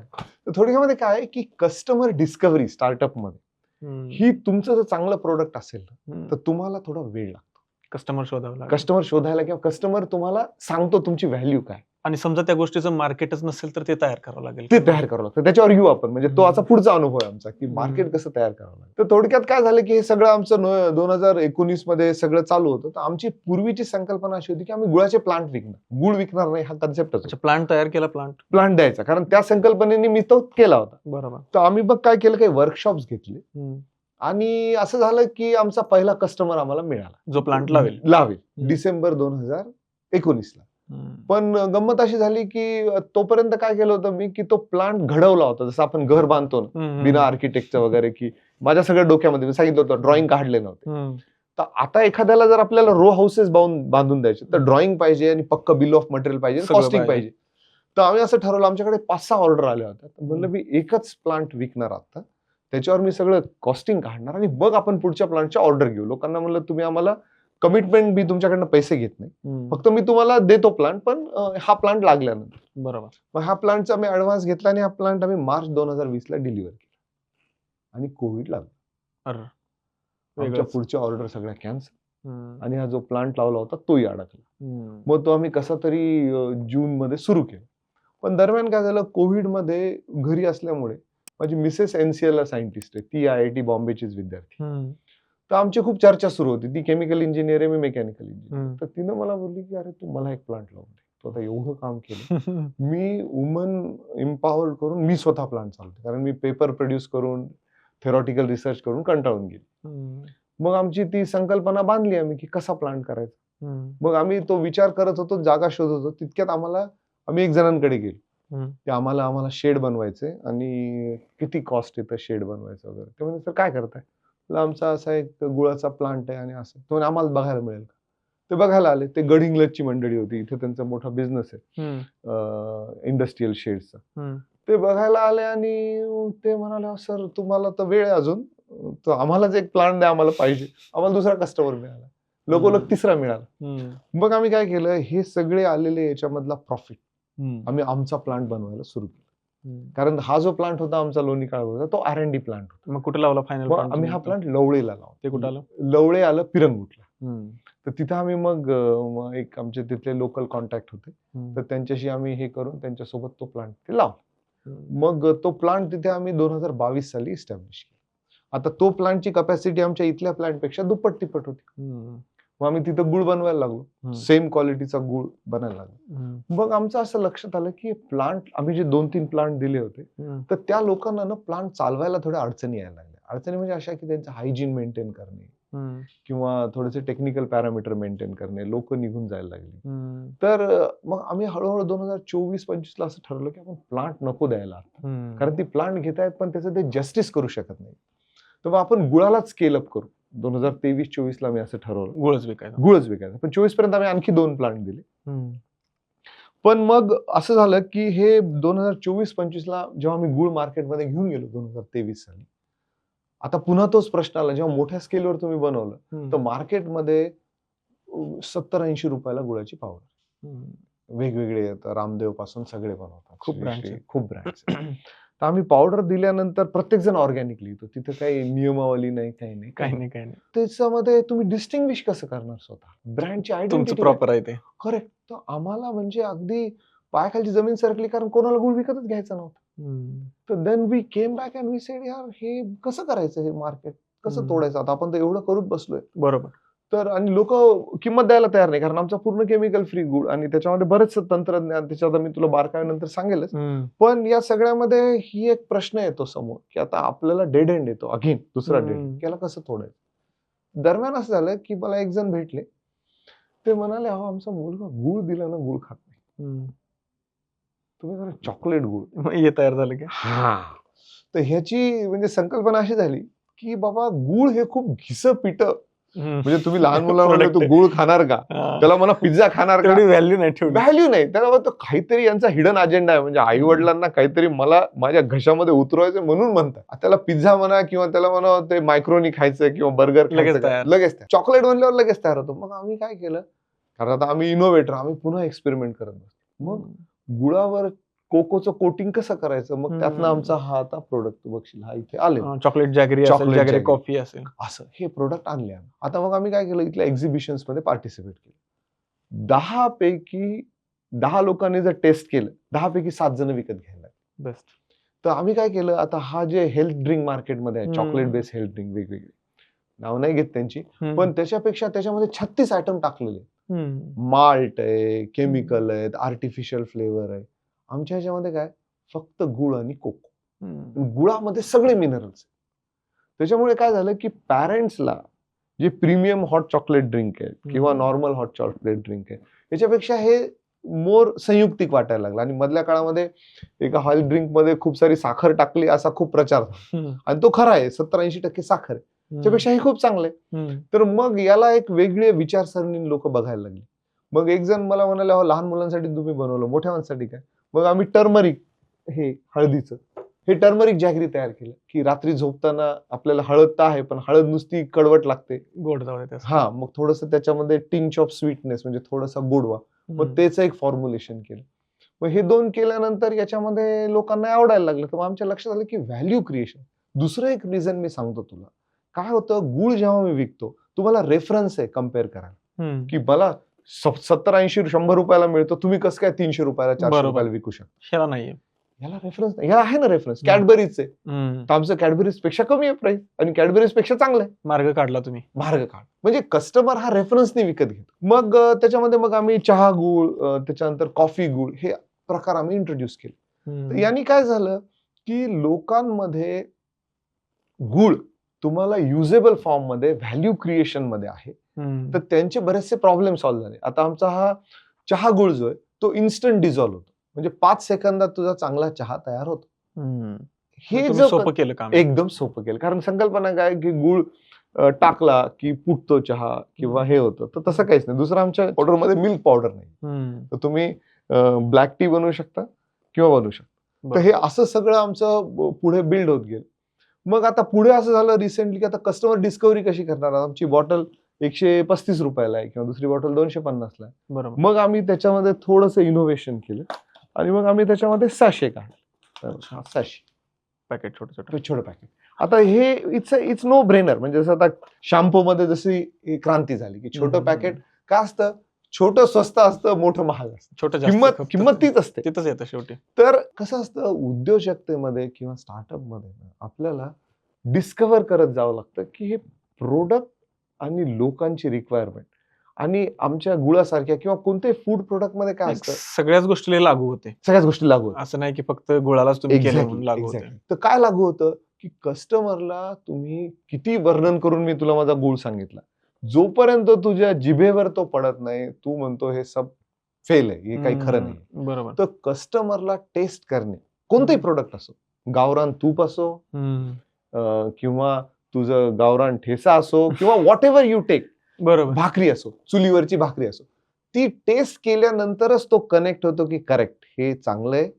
तर काय असतं, अशा फूड प्रोडक्ट्स मध्ये आपल्याला कस्टमर डिस्कव्हरी कॉस्ट कशी कमी करता येईल. बरोबर. जेव्हा आता आमच्या गुळाचं पाकिट 10 रुपयाला आहे, तर तो म्हणतो 135 ची रिस्क घेण्यापेक्षा मी 10 रुपयाचं विकत घेतो. साधं एक्झाम्पल सांगतो की सफरचंद कोणी आजारी पडलं तर माणूस 1 किलो 1.5 किलो 2 किलो घेऊन जातं, पण तिथंच कोण द्राक्ष घेऊन जात नाही कधी. एक्झॅक्टली. कारण द्राक्षाला तेवढी व्हॅल्यूच नाही ठेवली. आम्ही आता द्राक्ष उत्पादक शेतकरी आहे, बरोबर, गोवर आहे. मी बरोबर. म्हणतोय की इकडं सफरचंद 100 रुपये 150 रुपये 200 रुपये किलो जाते घेऊन जातात. बरोबर. आणि द्राक्ष तर सगळ्यात चांगलं उगवलं जातं, रेसिडी फ्री उगवलं जातं, जे की युरोपला जाते. सफरचंदाचा आयडिया बी नाही कसं काय आहे. पण द्राक्ष घ्यायला लोक नाही म्हणतात, ते तेवढं त्याचं मार्केटिंगच नाही झालं. नाही, आता त्याला मी एक तुला सांगतो, आता IIT मध्ये ना मागे आम्ही एक परभणीतल्या काही शेतकऱ्यांचं वर्कशॉप घेतलं होतं 3 दिवस. शेती सेवा ग्रुप म्हणून आहे तिथे. आता तिथं शेतकऱ्यांना आम्ही काही ट्रेन केलं आणि त्यात गेले वापस. त्यातला एक प्रताप काळे म्हणून शेतकरी, त्यांनी काय केलं असेल, त्याच्याकडे ऑर्गॅनिक चिकूची बाग आहे, बेस्ट फॅन्टास्टिक चिकू, पण व्यापाऱ्याला विकली ना 5 ते 8 रुपये किलोनी जात होतं. हा, खराब पण होतो चिकूला घेऊन. नाही, खराब होतो. आणि काय करायचं, तर त्यांनी एक आयडिया केली. त्यांनी आमच्या तर IIT जेव्हा तो वापस गेला ना, त्यांनी काय केलं, जसे मँगोचे बॉक्सेस असतात, बरोबर, तसे बॉक्सेस आणले, चिकूचे बॉक्सेस, चांगलं पॅकेजिंग केलं, चिकूचे फायदे टाकले आणि हा. आतमध्ये वेस्ट पेपर टाकला आणि तो फक्त सरकारी ऑफिस मध्ये फिरला परभणीची. बस बेस्ट. कलेक्टर ऑफिस, जिल्हा परिषद, एवढं भारी पोलीस पॅकेजिंग आणि हे बघून लोक घेणार लगेच. एक्झॅक्टली. जसं तू आता मार्केटिंग केलं, द्राक्षाचं झालं. द्राक्षात झालं तसं. शेवटी काय होतं, आता हा तू पॅक बघ आमचा, हा आता सगळं प्रीमियम वाटतो, बरोबर. मी हेच तुला पाऊच मध्ये गुळ दाखव. प्लास्टिक पिशवी दाखवलं, खूप खराब. एक्झॅक्टली. तर काय होतं की बरेचदा जसं तू मला सिनारिओ सांगितलं की आपल्याला ऍपल आजारी पेशंट्सला घेऊन जायचे, तर आपण द्राक्ष तसे पॅक करू शकतो का आजारी पेशंट्सला घेऊन जाण्यासाठी, बरोबर, आणि त्याच्यामध्ये काही कम्युनिकेशन करू शकता किंवा द्राक्ष त्याचा फायदा सांगायला पाहिजे, फायदा अँटीऑक्सिडंट आहे, हे आहे, Exactly. ते आहे. तर ह्यानी 100 रुपये किलो चिकू विकला. बेस्ट. अजून काय पाहिजे. एक्झॅक्टली. आणि त्याचा कॉन्फिडन्स वाढला. तर थोडक्यामध्ये काय आहे की हे गुळ हा एक आता मी एक केलेला प्रयोग, ओके, बरोबर, पण हे अनेक बाबतीत लागू पडतं की जिथे तुम्हाला कस्टमरचा तुमचं प्रोडक्ट घ्यायचं रिझन काय, बरोबर, ते बघायला ते पाहिजे. बघायला पाहिजे. मग काही असू द्या, शेतात उगणारी गोष्ट. 2 गोष्टी असतात, कमॉडिटी आणि ब्रँड. ओके, कमॉडिटी काय असतं, कमॉडिटीला चेहरा नसतो. बरोबर. आता तू साध्या गुऱ्हाळ गळ्यात गुळ बनवला, ढेपा बनवल्या, व्यापाऱ्याला विकले, व्यापाऱ्याने दुकानदाराला दिले, ढेप कोणाकडनं आलीये, ढेप मध्ये खडा निघाला, काय करणार तू, काहीच नाही. तो काय ब्रँड नाही, काय नाही, काय कुठून नाही. आलाय, तू जाऊन काय करणार, दुकानदाराला सांगणार अरे काय गुळ दिला, बस खडा निघाला. तो काय करणार, व्यापाऱ्याला काय गुळ दिला, खडा निघाला. तर ते पोहोचणार आहे का तिथपर्यंत. नाही. सो काय होतं मग अशा परिस्थितीमध्ये बरेचसे लोक कमॉडिटी मध्ये प्रोडक्ट मॅनिप्युलेट करून टाकून देतात. मला ती काही रिस्कच नाही ना त्याच्यामध्ये. बरोबर. आणि मला काय 2 पैसे मिळाले संपले. पण ब्रँड मध्ये ना आम्ही ती कमिट केलेली, आमची ती व्हॅल्यू आहे. उद्या तुम्ही बरोबर आमच्याकडे आहे. येऊ शकता. बरोबर. मग त्याच्यासाठी लोक पैसे द्यायला तयार होतात. मग आता तुम्ही एवढी मेहनत केली, एवढं वर्ष झालं काम केलं, ओव्हरऑल आता सर्वाइव्ह प्रॉफिट मध्ये आहे का स्टार्टअप तुमचं? नाही अजून. पण हे बघ, प्रॉफिट कसं असतं, तुम्ही किती डीप टेक्नॉलॉजी बनवताय. ओके. आणि तुम्हाला किती शॉर्टकट्स घ्यायचे प्रोसेसमध्ये. कसं झालंय, आम्ही ही कॅटेगरी पहिल्यांदा क्रिएट केली. आता मार्केटमध्ये आम्ही जेव्हा जातो, गुळाचा इन्स्टंट चहा कुणीच नाही. तुमचं एक वेगळंच युनिक बेंचमार्क आहे. होते. आता हे युनिक गेल्यामुळे काय होतं, कस्टमर तो घेतच नाही. तर आता मला ऍडव्हर्टाइजमेंटवर आणि मार्केटिंगवर खर्च करणे. पण आता माझा सगळा खर्च याच्यामध्ये होऊन R&D बसलेला. मध्येच झालाय सगळं. हा. आता मग आम्ही काय करतोय, वेगळे ऑप्शन्स ओपन करतोय किंवा आम्हाला स्ट्रॅटेजिक इन्व्हेस्टर लागणार आहेत. किंवा आता आम्ही काय करतोय, सध्या वेगवेगळ्या शहरातल्या डिस्ट्रीब्युटर्सला बोलतोय. आता ऑलरेडी आम्ही पुण्यामध्ये म्हणजे आता मार्केटिंगवरच मेजर काम चालू एक्झॅक्टली, झालं. कारण मागचं हे संपलं झालं standardize आता. झालं. कारण त्याचं कसं होतं की एखादा बिझनेस ना, आता हा अॅग्रो बेस्ड बिझनेस आहे. अॅग्रो बेस्ड बिझनेसमध्ये चॅलेंजेस बघ काय काय. पहिल्यांदा रॉ मटेरियल व्हेरिएशन. बरोबर. ऊस प्रत्येक शेतातला वेगळा असतो. बरोबर. ऊसाची जात वेगळी, बरोबर. जमिनीचा पोत वेगळा. या बरोबर. दोन्हीचं कॉम्बिनेशन होऊन तुला जे ऊसाचा रस मिळतो बरोबर. त्याच्यात व्हेरिएशन. तर ते आम्हाला ऑर्गॅनिकली मॅनेज करायचे, काही केमिकल न टाकता. बरोबर. तर ती प्रोसेस सेट करायला आम्हाला 3 वर्ष लागली. बरोबर. दुसरं काय होतं, ग्रामीण भागामध्ये कामगार ते मिळणे. मोठी अडचण आहे. ती मोठी अडचण. अडचण म्हणल्यापेक्षा काय आहे की त्यांचं ट्रेनिंग आणि ते टिकणे. तिसरी गोष्ट काय आहे, तोडणी कामगार. ऊस तोडून आणणे. म्हणजे ह्याच्यामध्ये आमचे 4 वर्ष हे सगळं सेटअप करण्यातच गेली सिस्टीम. जेव्हा आता सेटअप झालंय, आता आमचं बॅकएंड बऱ्यापैकी स्ट्रॉंग आहे. मार्केटमध्ये गेल्यानंतर ही कॅटेगरी नवीन. बरोबर. तर त्या कॅटेगरीला इंट्रोड्यूस करायला एक टाइम कॉन्स्टंट आहे. म्हणजे आम्हाला 6 महिन्या वर्षामध्ये रिझल्ट यायला लागतील. सुरुवातीला आम्ही अमेझॉनवर विकलं किंवा ई कॉमर्सवर विकलं. तिथं काय माहितीये का, 70% तुम्हाला द्यावं लागतं. बरोबर. तुम्ही काहीच कमवत नाही. आता हे सगळं हे रियालिटी नाही. बरोबर. ते कुरिअर आहे, अमेझॉनचे चार्जेस आहे, जीएसटी आहे, हे आहे, ते आहे. तर काय होतं, बिझनेस मध्ये तुमची टिकून राहण्याची क्षमता किती आणि तुम्ही किती आतून ते केलेले. कारण प्रत्येक वेळी ते टेस्ट होतं तुमचं. आमचे इतके लुक्रेटिव्ह जॉब होते सगळ्यांचे. आता माझा मुलगा सुद्धा याच्यामध्ये आलाय. तो गोल्ड मेडलिस्ट आहे IIT गांधीनगर. तो याच्यात आहे. तो त्यांनी चूज केलं. त्याला US ला PhD ला मिळालं होतं. तो म्हणला, बाबा मी याच्यात येतो, हे खूप चॅलेंजिंग आहे. कारण IITians चॅलेंज घेतात. तर तो आता सेल्स अँड मार्केटिंग बघतोय. त्याच्या हाताखाली 3-4 जणांची टीम आहे. मार्केटमध्ये तो नकार सहन करून येतो. नाही 40 दुकानात गेल्यानंतर 4 दुकानदार ठेवतात. कारण ते चालणारच नाही. पण फर्स्ट मुव्हर्सला हे चॅलेंज असतं. उद्या 10 जेव्हा ब्रँड येतील, गुळाचा चहा, तर त्यावेळेस मग काय होईल की लोक मागतील, अरे तो मग कोणता आहे, सर्वाय दे, फलाना दे, टमका दे, ते होणार. पण सुरुवातीला तुम्ही जेव्हा, जसं कसं आहे बघ, एखादा माणूस पहिल्यांदा जेव्हा डोंगरावर चढतो त्याला खूप अवघड असतं, पण तो खिळे ठोकून जातो वर. दुसऱ्यांना ते चढणं सोपं होतं, कारण सगळ्यांना रस्ता माहिती. तर अशा पद्धतीने आमचं चालू आहे. प्रॉफिट म्हणण्यापेक्षा काय आहे की आमची खूप स्ट्रॉंग स्क्रिप्ट आहे. आपल्याकडे टेक्नॉलॉजी प्रूव्हन आहे, प्रोडक्ट प्रूव्हन आहे. आता आपल्याला काय करायचं, कस्टमर, याला काय म्हणतात, product market fit management language मध्ये. तो सध्या आमचं एक्सप्लोरेशन चालू आहे. एक महत्वाचा प्रश्न विचारतो. आजकाल ना गोड म्हणलं की लोक थोडं अवॉइड करतात, कारण म्हणतात की डायबिटीज होऊ शकतो किंवा प्री डायबेटिक आहे किंवा एक रिस्क वाटते लोकांना. आता हे गोड खाल्ल्यानंतर तशी काय रिस्क आहे का? कारण डॉक्टर लोक म्हणतात की गोड खाऊ नका. हे बघ, काय आता मी तर काही मेडिकल डॉक्टर नाही, पण मी तुला माझं वाचन आणि अनुभव यातनं काही सांगतो आणि काही मी केलेले प्रयोग. ओके. आता काय बघ की गोड हे नेहमी एखाद्या सेलिब्रेशनची लिंक असतं. कशामुळे, जेव्हा आदिमानव जंगलात शिकार करायचा, खायचा, तेव्हा हळूहळू त्याला मिठाचा शोध लागला. आता त्याच्यापाशी गोड काही नव्हतं, तर मध कधीतरी मिळायचं. ज्या दिवशी मध मिळायचा तो सेलिब्रेट करायचा आणि गोड जिभेला चव पहिल्यांदा लागली. बरोबर. तर मग त्याचं लिंक कुठं झालं की मध कधीतरी मिळतो, मग सेलिब्रेशनला गोड खाल्लं पाहिजे. बरोबर. ते कुठेतरी संकल्पना आली. नंतर मग मानवाचा जसा विकास झाला, मानव सोबत राहायला लागले, तर त्यांनी मग ते बांबू वर्गीय वनस्पती हा ऊस शोधला. एक 50-1000 वर्षापूर्वी त्यांनी शोधला असेल, कितीतरी पिढ्यांआधी. आता ऊस शोधल्यानंतर काय केलं त्यांनी की त्याच्यापासून मग रस काढला. आता रस टिकत नाही कारण फर्मेंटेशन होतं. मग त्यांनी या रसाला घट्ट करून त्याला सॉलिडिफाय केलं. कारण एखाद्या याच्यातलं जर पाणी काढून टाकलं एखाद्या पदार्थामधलं, तर त्याची शेल्फ लाईफ वाढते. तुम्हाला ते वर्षभर खाता येतं. त्यामुळे गुळाची व्याख्या काय, it's a condense form of sugar cane juice. म्हणजे ही व्याख्या महत्वाची बरं का, लक्षात ठेव. Condense form sugar cane juice म्हणजे खवा आहे ना, तसा गुळ. खवा काय, मिल्क सॉलिड्स. बरोबर. तर गुळ काय आहे.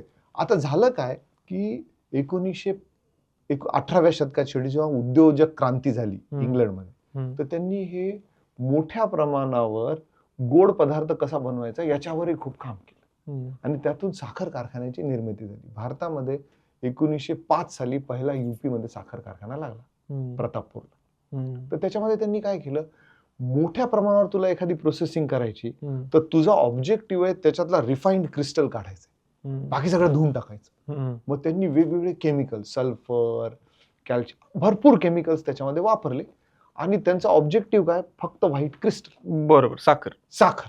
आता या प्रोसेसमध्ये झालं काय की जो पुरातन गुळ होता आपला, condense form of sugar cane juice, तर त्याच्यामध्ये काय व्हायचं की त्या गुळामधले सगळे मिनरल्स, पॉलिफिनॉल्स, व्हिटॅमिन्स हे जशाच्या तसे राहायचे.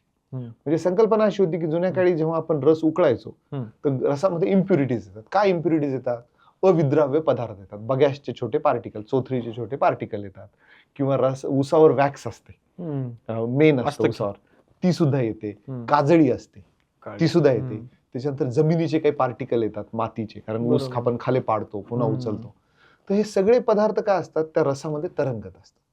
मग आता मानवानी हजारो वर्षापूर्वी काय विकसित केलं, त्यांनी काय पाहिलं की भेंडीच्या झाडाचा रस किंवा ज्या चिकट जो पणा आहे तो चिकटपणा पॉलीइलेक्ट्रोलाइट. पॉलीइलेक्ट्रोलाइट म्हणजे काय की तो काय करतो, बसून घेतो, बांधून घेतो सगळ्या इम्प्युरिटीजला. आणि आतमध्ये जे बबलिंग मी सुरुवातीला सांगितलं होतं, बबलिंग अँड पॉलीइलेक्ट्रोलाइटचं कॉम्बिनेशन झालं की ती सगळी मळी वर येते आणि ती आपण काढतो. आता काय झाली गंमत की जेव्हा साखर कारखान्यातले केमिकल आले 1920, 1930, 1940 साली, तर हळूहळू कारखान्यातली लोक काम करणारी गुऱ्हाळ घरात यायला लागली. आता यांनी काय केलं, मोठ्या प्रमाणावर मॅन्युफॅक्चरिंग करतात म्हणून साखरेचा भाव कमी यायला लागला. मग आता गुऱ्हाळ घराला काय करावं लागलं, तर साखरेची कॉम्पीट करायचे. यांची छोटी गुऱ्हाळ होती, मग आता का मोठं करायची, कढई मोठी करायची. बरं 1940-50 साली किर्लोस्करांनी क्रशर आणले. आधी बैलावर आपण करायचो, तर क्रशर आणल्यावर कपॅसिटी वाढली क्रशिंगची. त्या सगळ्यामध्ये 1000-1500 लिटरच्या कढया झाल्या. आता जेव्हा 1500 लिटरची कढई होते तर त्याच्यात तू जर भेंडीचा रस टाकून काढतोय तर त्याला खूप वेळ लागतो. बरोबर. तर त्या प्रोसेसमध्ये काय झालं, मग ही जी लोक आली होती गुळवे, यांनी ते केमिकल्स टाकले आणि पटकन त्यातली इम्प्युरिटीज निघायला लागली. मग सल्फर टाकलं, ते तर ब्लिचिंग एजंटच आहे, सगळा गुळच धुवून टाकला. तर झालं असं की या गुळामधले जे चांगले पदार्थ आहेत, मिनरल्स, पॉलिफिनॉल्स आणि व्हिटॅमिन, हे हळूहळू नष्ट झाले. साखरेमध्ये तर नाहीच आहेत. आता हे काय करतात, तुझं डायबिटीजचा प्रश्न विचारला म्हणजे हे काय करतात. आता याच्यामधला एक मिनरल आहे, मी 2-3 मिनरल्स बद्दल बोलतो तुला. क्रोमियम नावाचा मिनरल आहे, आपले प्रेक्षकही सर्च करू शकतात, क्रोमियम 3. आता क्रोमियम 3च्या गोळ्या अमेरिकेमध्ये मिळतात, अमेरिका, युरोप, जपान. कशासाठी, ज्या लोकांना इन्सुलिन रिलीजचा प्रॉब्लेम आहे त्याला क्रोमियम देतात. तर क्रोमियम काय करतं, आतमध्ये वर्दी देतं की साखर आलेली आहे, इन्सुलिन रिलीज करा, सोप्या भाषेमध्ये. ओके.